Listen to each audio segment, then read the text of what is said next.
ರಾಜ್ಯದ ಹಿಂದಿನ ಮುಖ್ಯಮಂತ್ರಿ ಸಿದ್ದರಾಮಯ್ಯ ಅವರು ಹಿಂದುಳಿದ ವರ್ಗಗಳ ಆಯೋಗದ ಮಧುಸೂದನ್ ಅವರ ಮೂಲಕ ಸ್ವೀಕರಿಸಿರುವಂತಹ ಜಾತಿಗಣತಿ ವರದಿಯನ್ನ ಈಗಿನ ಮುಖ್ಯಮಂತ್ರಿ ಡಿಕೆಶಿ ಅವರು ಕ್ಯಾಬಿನೆಟ್ ಮುಂದೆ ತರಲಿ, ಮುಂದಿನ ವಿಧಾನಸಭಾ ಅಧಿವೇಶನದಲ್ಲಿ ಈ ವಿಷಯದಲ್ಲಿ 2-3 ದಿನ ಚರ್ಚೆ ಆಗಲಿ, ಆ ಮೂಲಕ ಹಿಂದುಳಿದ ವರ್ಗಗಳಿಗೆ ಸಂಬಂಧಿಸಿ ತಮ್ಮ ಬದ್ಧತೆ ತೋರಿಸಲಿ ಎಂದು ವಿಧಾನ ಪರಿಷತ್ ಸದಸ್ಯ ಕೇಶವ ಪ್ರಸಾದ್ ಸವಾಲನ್ನ ಹಾಕಿದ್ದಾರೆ. ಗುರುವಾರ ಪುತ್ತೂರಿನಲ್ಲಿ ಮಾಧ್ಯಮಗಳ ಜೊತೆ ಮಾತನಾಡಿದ ಅವರು, ಹಿಂದೆ ಕಾಂತರಾಜು ವರದಿಯನ್ನ ಸ್ವೀಕರಿಸಿಲ್ಲ, ಅನಂತರ ಜಯಪ್ರಕಾಶ್ ಹೆಗ್ಡೆ ಅವರ ಮೂಲಕ ಪುನರ್ ವರದಿ ಮಾಡಿಸಿಯೂ ಅದನ್ನು ಮಂಡಿಸಿಲ್ಲ.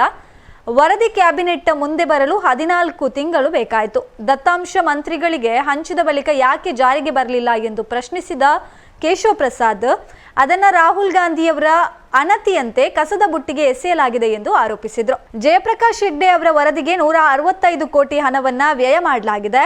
ಅನಂತರ ಮಧುಸೂದನ್ ಅವರ ಮೂಲಕ ಮಾಡಿಸಿದ ಗಣತಿಗೆ ಸುಮಾರು 450 ಕೋಟಿ ಖರ್ಚಿನ ಉಲ್ಲೇಖ ಇದೆ. ಜನತೆಯ ಇಷ್ಟೊಂದು ಹಣವನ್ನ ವ್ಯರ್ಥ ಮಾಡಿ ವರದಿ ಬಂದ ಬಳಿಕ ಪ್ರಕಟಿಸುವ ಬದ್ಧತೆಯನ್ನ ಯಾಕೆ ತೋರಿಲ್ಲ? ಬದಲಾದ ಮುಖ್ಯಮಂತ್ರಿಗಳಲ್ಲಿ ಈ ಬಗ್ಗೆ ಆದ್ಯತೆ ಇದೆಯೇ ಎಂದು ಪ್ರಶ್ನಿಸಿದ್ರು. ಕಾಂಗ್ರೆಸ್ ಆಡಳಿತದ 45 ವರ್ಷಗಳ ಅವಧಿಯಲ್ಲಿ ಒಬಿಸಿಗೆ ಸಂಬಂಧಿಸಿದಂತೆ ಶಾಶ್ವತ ಕೆಲಸ ಆಗಿಲ್ಲ. ಇದು ನೆಹರು ಕಾಲದಿಂದಲೇ ನಡೆದುಕೊಂಡು ಬಂದಿದೆ. ಜಾತಿ ಗಣತಿ ಅಧಿಕಾರ ಇರುವಂತದ್ದು ಜನಗಣತಿ ಮಾಡುವ ಕೇಂದ್ರ ಸರ್ಕಾರಕ್ಕೆ. ಆದ್ರೆ ಇದನ್ನ ಸವಾಲಾಗಿ ತೆಗೆದುಕೊಂಡು ಹಲವು ಬಾರಿ ಜಾತಿ ಗಣತಿ ಮಾಡಿಸಿದ ರಾಜ್ಯ ಸರ್ಕಾರಕ್ಕೆ ಜನರ ಅಭಿವೃದ್ಧಿ ಬೇಕಿಲ್ಲ, ಜಾತಿಗಳನ್ನ ಒಡೆಯುವಂತದ್ದು ಮಾತ್ರ ಇವರ ಆದ್ಯತೆ ಎಂದು ಕೇಶವ ಪ್ರಸಾದ್ ಆರೋಪಿಸಿದ್ರು. ಈ ಸಂದರ್ಭದಲ್ಲಿ ವಿಧಾನ ಪರಿಷತ್ ಸದಸ್ಯ ಕಿಶೋರ್ ಪುತ್ತೂರು, ಮಾಜಿ ಶಾಸಕ ಸಂಜೀವ ಮಠಂದೂರು, ಬಿಜೆಪಿ ಜಿಲ್ಲಾ ಪ್ರಧಾನ ಕಾರ್ಯದರ್ಶಿ ಯತೀಶ್ ಆರ್ವಾರ, ವಿದ್ಯಾ ಆರ್ ಗೌರಿ, ಜಿಲ್ಲಾ ಉಪಾಧ್ಯಕ್ಷರಾದ ಪ್ರಸನ್ನ ಮಾರ್ತಾ, ಪುತ್ತೂರು ಬಿಜೆಪಿ ಗ್ರಾಮಾಂತರ ಮಂಡಲದ ಅಧ್ಯಕ್ಷ ದಯಾನಂದ ಶೆಟ್ಟಿ ಉಜ್ರೆಮಾರು, ನಗರ ಮಂಡಲದ ಅಧ್ಯಕ್ಷ ಶಿವಕುಮಾರ್ ಕಳ್ಳಿಮಾರು, ಬಿಜೆಪಿ ವಕ್ತಾರ ರಾಜೇಶ್ ಬನ್ನೂರು, ಮಾಧ್ಯಮ ವಿಭಾಗ ಸಂಚಾಲಕ ಸತೀಶ್ ನಾಯ್ಕ ಈ ಸಂದರ್ಭ ಉಪಸ್ಥಿತರಿದ್ದರು. ಪುನರ್ ವಿಮರ್ಶೆ ಮಾಡಿ ವರದಿ ಕೊಡಬೇಕು ಅಂತ ಹೇಳಿದ್ರು. ಅದನ್ನೂ ಕೂಡ ಇಷ್ಟೇ ಉತ್ಸಾಹದಲ್ಲಿ ತಗೊಂಡಂತದ್ದು ನೆನಪಿದೆ ನನಗೆ. ವರದಿ ತಗೊಂಡ ಮೇಲೆ 14 ತಿಂಗಳಾಯ್ತು ಅದು ಕ್ಯಾಬಿನೆಟ್ ಮುಂದೆ ಬರಲಿಕ್ಕೆ. 14 ತಿಂಗಳು ಕ್ಯಾಬಿನೆಟ್ ಮುಂದೆ ಬರ್ಲಿಕ್ಕೆ ತಡ ಆಯ್ತು ಅಂದ್ರೆ ಕಾರಣ ಏನು? ಕ್ಯಾಬಿನೆಟ್ ನಲ್ಲಿ ಬಂದು ಅಲ್ಲಿದ್ದಂತಹ ದತ್ತಾಂಶವನ್ನ ಎಲ್ಲ ಮಂತ್ರಿಗಳ ಜೊತೆಯಲ್ಲಿ ಹಂಚಿಕೊಂಡ ನಂತರ ಅದನ್ನ ಯಾಕೆ ಅವರು ಜಾರಿಗೊಳಿಸಲಿಲ್ಲ? ಕೇಂದ್ರದಲ್ಲಿ ಅವರ ನಾಯಕರಾದಂತಹ ರಾಹುಲ್ ಗಾಂಧಿಯವರ ಮಾತಿಗೆ ಮಣೆ ಹಾಕಿ ಆ ವರದಿಯನ್ನ ಕಸದ ಬುಟ್ಟಿಗೆ ಹಾಕಿದ್ರು. ಕಾರಣ ಏನು? ಆ ವರದಿಗೆ 165 ಕೋಟಿ ಖರ್ಚು ಮಾಡಿದ್ರು. ಸಾರ್ವಜನಿಕರ ಹಣ 165 ಕೋಟಿ ಹಾಗೆ ಗಿಡದಲ್ಲಿ ಬೆಳೆಯುತ್ತಾ?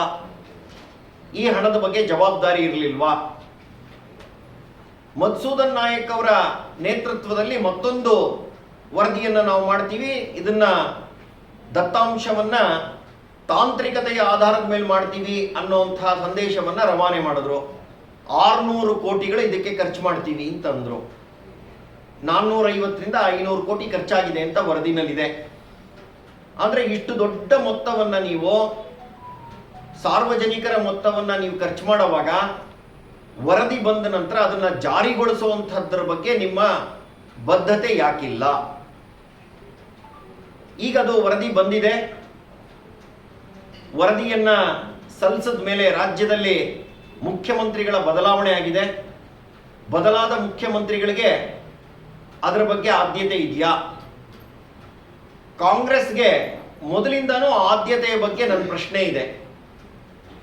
1950ರಲ್ಲಿ 56ರಲ್ಲಿ ಕಾಕಾ ಕಾಲೇಕರ್ ಮೊದಲನೇ ಆಯೋಗವನ್ನು ರಚನೆ ಮಾಡಿದ್ರು.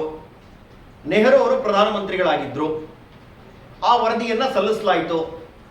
ಆ ಸಲ್ಲಿಸಲಾದಂತ ವರದಿಯನ್ನ ಪಾರ್ಲಿಮೆಂಟ್ ಅಲ್ಲಿ ಡಿಸ್ಕಸ್ ಮಾಡಿದ್ರ, ಚರ್ಚೆ ಮಾಡಿದ್ರ, ಅದರಿಂದ ದೇಶಕ್ಕೆ ಲಾಭ ಆಗುವಂತ ಯೋಜನೆಗಳನ್ನ ರೂಪಿಸಿದ್ರ? ಕಾಂಗ್ರೆಸ್ ಉತ್ತರ ಕೊಡಲಿಲ್ಲ. ತದನಂತರ ಜನತಾ ಪಾರ್ಟಿ ಸರ್ಕಾರ ಇದ್ದಾಗ ಮೊರಾರ್ಜಿ ದೇಸಾಯಿ ಅವರ ನೇತೃತ್ವದಲ್ಲಿ ಮಂಡಲ್ ಆಯೋಗವನ್ನು ರಚನೆ ಮಾಡಲಾಯಿತು. ಮಂಡಲ್ ಆಯೋಗದ ವರದಿಯನ್ನ 1990ರಲ್ಲಿ ವಿ.ಪಿ. ಸಿಂಗ್ ಸರ್ಕಾರ ಟೇಬಲ್ ಮಾಡ್ತು. ಕಾಂಗ್ರೆಸ್ ಈ ದೇಶವನ್ನ 45 ಸತತ ವರ್ಷಗಳ ಆಳ್ವಿಕೆ ನಡೆಸಿದೆ. 17 ವರ್ಷ ಜವಾಹರ್ಲಾಲ್ ನೆಹರು ಅವರು, 2 ವರ್ಷ ಲಾಲ್ ಬಹದ್ದೂರ್ ಶಾಸ್ತ್ರಿ, 15 ವರ್ಷ ಶ್ರೀಮತಿ ಇಂದಿರಾ ಗಾಂಧಿ, 5 ವರ್ಷ ರಾಜೀವ್ ಗಾಂಧಿ, ಮತ್ತೈದು ವರ್ಷ ಪಿ ವಿ ನರಸಿಂಹರಾವ್. ಯಾವುದೇ ಅವಧಿನಲ್ಲೂ OBCಗಳಿಗೆ ಸಂಬಂಧಪಟ್ಟಂತಹ ಶಾಶ್ವತವಾದಂತಹ ಕೆಲಸ ನಡೆಯಲಿಲ್ಲ. ಯಾಕೆ ಅಂದ್ರೆ OBCಗಳ ಮೂಗಿಗೆ ತುಪ್ಪ ಸವರಿ ನಾವು ನಿಮ್ಮ ಜೊತೆಲಿ ಇದ್ದೀವಿ ಅನ್ನೋಂಥದ್ದನ್ನ ತೋರಿಸ್ತಾ ಅವ್ರಿಗೇನೂ ಮಾಡದೇನೆ ಮುಂದುವರಿತಾ ಇರೋದು ಕಾಂಗ್ರೆಸ್. ಯಾಕೆ? ಸಿದ್ದರಾಮಯ್ಯನವರು ನಾನು OBC ಚಾಂಪಿಯನ್ ಅಂತ ಹೇಳ್ಕೊಂಡ್ರು. 165 ಕೋಟಿ ಖರ್ಚು ಮಾಡಿದ್ರು, 450 ಕೋಟಿ ಖರ್ಚು ಮಾಡಿದ್ರು, ಸಿಕ್ಕಿದ್ದೇನು? ಈಗ DK ಶಿವಕುಮಾರ್ ಅವರಿಗೆ ಆ ವರದಿಯನ್ನ ಕ್ಯಾಬಿನೆಟ್ನಲ್ಲಿ ಮಂಡನೆ ಮಾಡಿ ಮುಂಬರುವಂತ ಅಧಿವೇಶನದಲ್ಲಿ 2-3 ದಿನ ಚರ್ಚೆ ಮಾಡಬೇಕು ಅಂತ ನಾನು ಆಗ್ರಹ ಮಾಡ್ತೀನಿ. ಅದನ್ನೇ ಒಂದು ವಿಷಯವಾಗಿ ತಗೊಂಡು ಏನು ಹೇಳಿದ್ರು ಅವರು?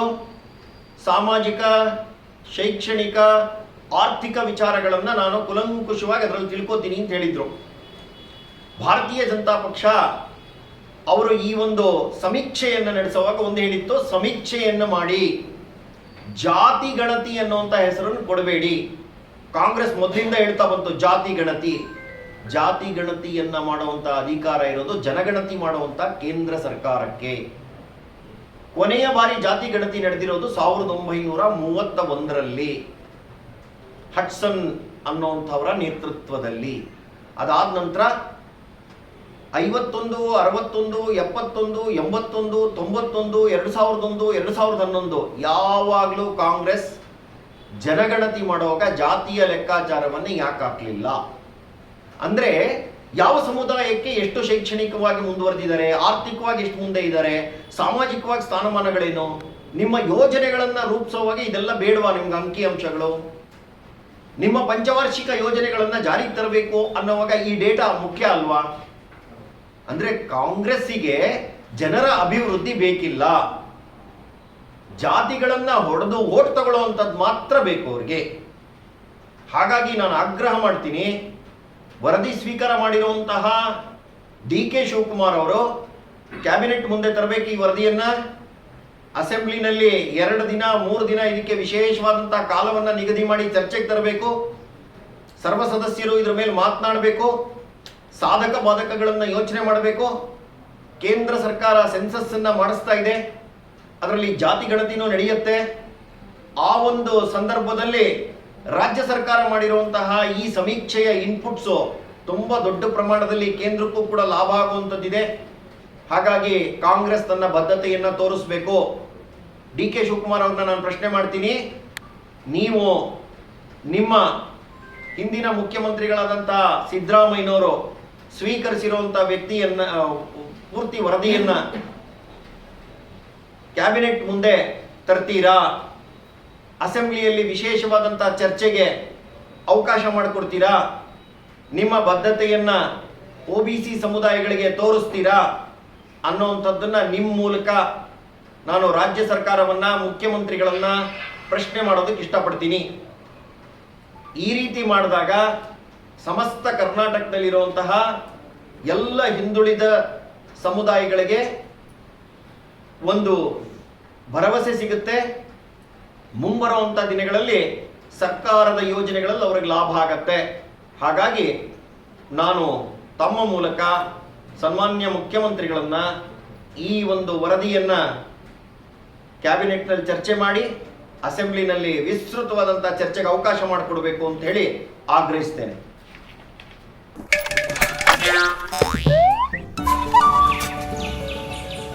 ಏನ್ ಸುರೇಶ್ ಅಣ್ಣ? ಕುಮಾರಣ್ಣ, ಹೋದ್ವಾರ ಗೃಹ ಪ್ರವೇಶ, ಇವತ್ತು ಗೃಹಕ್ಕೆ ಕಾರ್ ಪ್ರವೇಶ. ಏನು ಲಾಟ್ರಿ ಗೀಟ್ರಿ ಹೊಡಿತಾ ಹೆಂಗೆ? ಲಾಟ್ರಿ ಏನಲ್ಲ, MCC ಬ್ಯಾಂಕ್ನಲ್ಲಿ ಅತಿ ಕಡಿಮೆ ಬಡ್ಡಿ ದರದಲ್ಲಿ ತ್ವರಿತ ಅನುಮೋದನೆಯೊಂದಿಗೆ ಸಾಲ ಸಿಗ್ತಾ ಇದೆ. ಎಲ್ಲಿ? MCC ಬ್ಯಾಂಕಲ್ಲಿ. ವಿಶ್ವದ ಕನ್ನಡಿಗರ ನೆಚ್ಚಿನ ಬ್ಯಾಂಕ್ MCC ಬ್ಯಾಂಕ್, ನಮ್ಮ ಬ್ಯಾಂಕ್.